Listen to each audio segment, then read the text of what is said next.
Hi, Dr. Heather here from Wellspring Chiropractic. Today I want to talk to you about home exercises you can do to help to improve your posture. So we know that when we are doing work with people, yes, we offer chiropractic care, but it's not a done to you program or a done for you program. It's a done with you program. We have to be partners in this. And so in order for us to get the best results, we look at it as a three-legged stool of correction.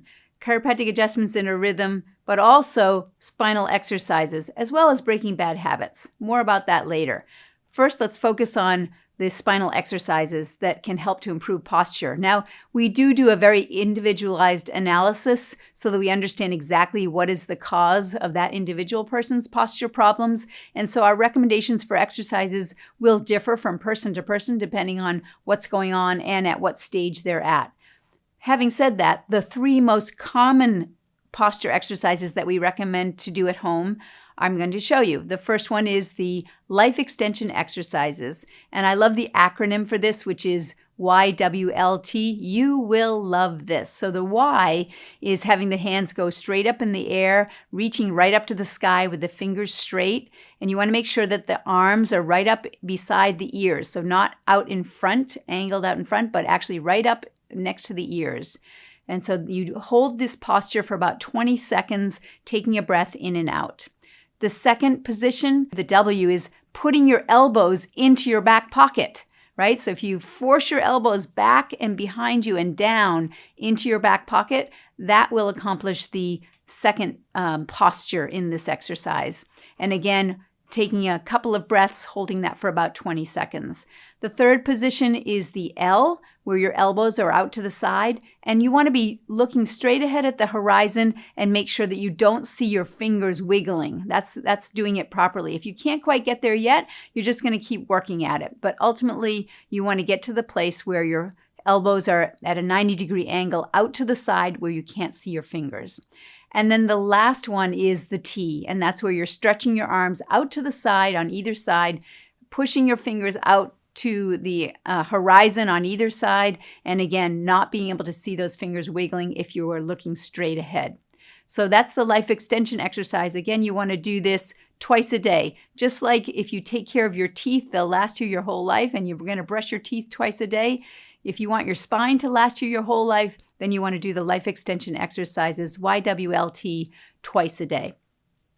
The second most commonly prescribed exercise for the home that we give is called the wall nod.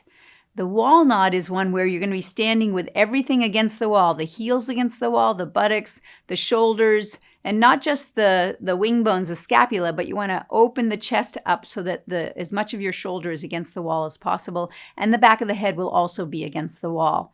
And then it's called the wall nod because you're going to keep all those body parts against the wall and you're going to look up. And as you look up, your head is going to stay right against the wall and the back of your head will slide down as you are looking up and lifting your chin. And then you're going to look down. And as you slide down, you're going to, again, keep the back of the head right against the wall so that you are dropping your chin down and straightening your neck, kind of like creating a double chin in a way. And then you're going to go up again, and then you go down again. And so you do this wall nod. You do 5 nods up and down twice a day. So that's the wall nod. Now, there is a variation to this that also is useful where you're going to move your feet about a foot away from the wall and have just the back of your head touching the wall. The rest of your body is completely straight. I kind of think of this the way I would think of a plank, where you're holding your whole body stiff and straight in alignment. So the hips are not thrust too far forward. They're not hanging back.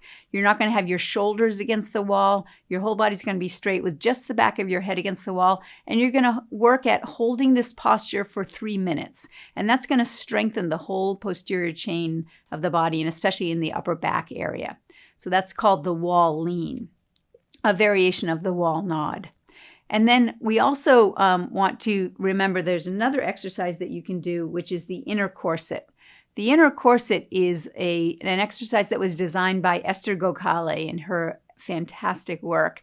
And it's basically, I think of it as doing, again, a standing plank where you're tightening your core. So just like when you do a plank on the ground where your whole core muscles are all tight, you're going to do this in a standing posture. And so what you want to do is first, if you lift your hands up over your head, kind of like if you were holding a laundry basket up over your head, that's going to lift up all the muscles in the core, front and back. So when you feel how that stretches and lifts up around your waist, you're going to, once you find that, you're going to keep that lifted up as you put your hands down. And then as you keep that lifted up, you're then going to lift your tailbone up and back. You're going to lift the tailbone up and back. So if you imagine you had a tail, like a cat's tail, you're going to lift it up, but you're also going to push it backwards so that you can feel the weight shift from the balls of your feet into the heels of your feet. And so this should be a very stable posture because it's really just the tailbone that's being lifted up and back. The rest of the body is actually staying right where it is. And so that's how you will then feel the weight drive into the heels. Once you've got that part of the posture done, you're going to simply take the front of your ribs, the lower ribs, and you're going to just tighten them down about 1 millimeter towards your pelvis. And now you've got that inner corset. And anytime you're standing, you just keep coming back to this posture. It is an active posture that you're going to be thinking about. It's not something you're going to find yourself doing. It doesn't mean you have poor posture if you forget and you don't have your inner corset going. No, this is an active posture that you just keep coming back to. All right, so those are the 3 most commonly recommended exercises for home exercise for people that have posture problems. I hope you found this useful. Of course, if you're under care with us, we're going to be very specific and individualized with you, but these 3 are a great place to start. I hope you found this helpful. If you did, please share it with friends and family. We'll share more with you again soon.